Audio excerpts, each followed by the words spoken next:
Talk about why it's amazing and who created it. Anatoly Yakovenko is the man behind the very first white paper. One of the things you need to know about him is that he's quite smart and worked at the company Qualcomm for like a decade. I tried reading the white paper and it is quite technical, with a few understandable sentences here and there, but his blockchain is named after the Solana beach that he really appreciated. But let's get into why Solana's price has skyrocketed in the past few months. First of all, Solana has a block time of 400 milliseconds, which means they are very fast, especially when you compare that to Ethereum's block time of 10 seconds or Bitcoin's 10 minutes. Also, Solana boasts that they can handle up to around 710,000 transactions per second, which is like 30 times the amount that Visa currently handles. Although they've never actually been able to go past 50,000 in the past, this doesn't mean they can't do 710,000, it just means they haven't tried. So the Solana network is fast, it's monstrous, and it's also cheap.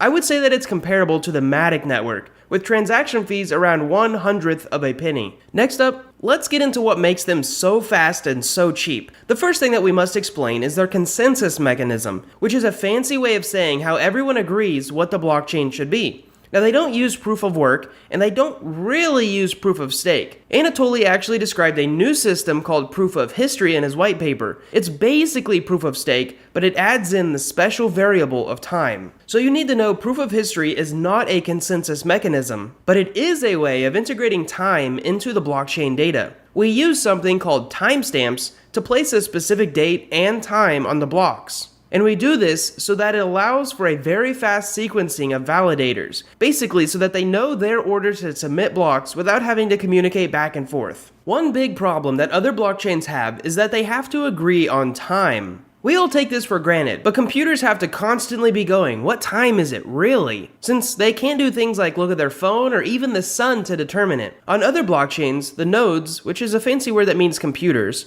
on the network have to chat back and forth until they agree on a time. And they have to do this before submitting a block. And in the computer world, this chatter can take up a lot of time. Solana fixes this using proof of history to have everyone timestamp their blocks and use a cryptographic proof so that they don't have to wait on everyone to agree on the time. Basically, we can agree on the organization of the data in the blocks after the fact, meaning we don't have to wait for other validators to check and approve our work. Let's use one of the famous whiteboard crypto stories.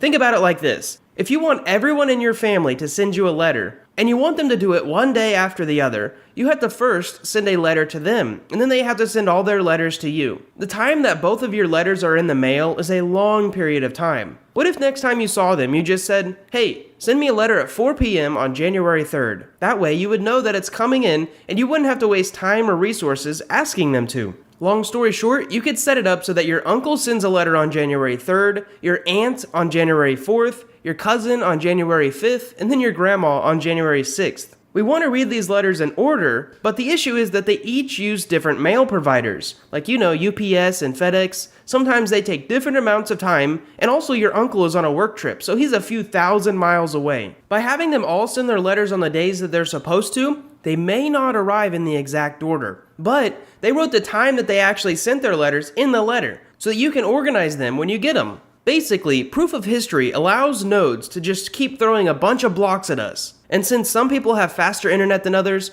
we can assume that they're telling the truth about their sending date, and then organize them after we get them, then add them to the blockchain. Now there's a little bit more that goes into proof of history, but honestly it deserves its own video, so make sure to hit that subscribe button if you haven't already.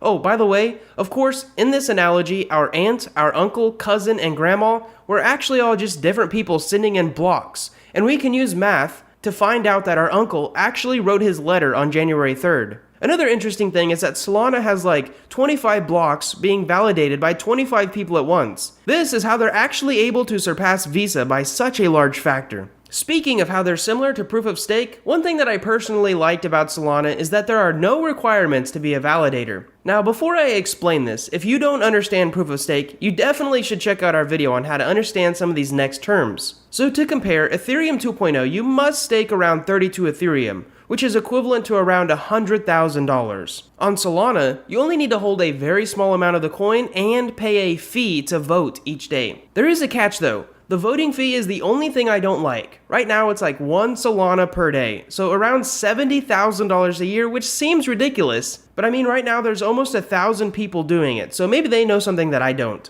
Next up, let's talk about something that no other big blockchain has tried yet. It's called C-level. Technically, this is just a fun term to describe that validators can actually run smart contract code in a parallel way. Now, if you're not a developer, let me explain it in simple terms. Let's say you have to do the dishes, you have to switch the laundry, and then you gotta sweep the floor. A human would have to do each one of these things in order, because they're only one human. We call this a serial task, one after the other. In terms of Solana, the word parallel means you can do them all at the same time. So it's like if you could make 2 more copies of yourself and actually do the dishes, switch the laundry, and sweep the floor all at the same time. That is essentially what Solana can do, processing their smart contracts. Something else I caught on their website was this quote, which describes how they are not bottlenecked by software or ideas, but instead bottlenecked by hardware. Every time NVIDIA doubles the number of SIMD lanes, our network will double in computational capacity. To me, it'll be interesting to see how Bitcoin and Ethereum handle the supercomputers that we have in 10 to 50 years from now. One more thing before we get into the tokenomics of Sol is that you should know that Solana has vastly different smart contracts than Ethereum.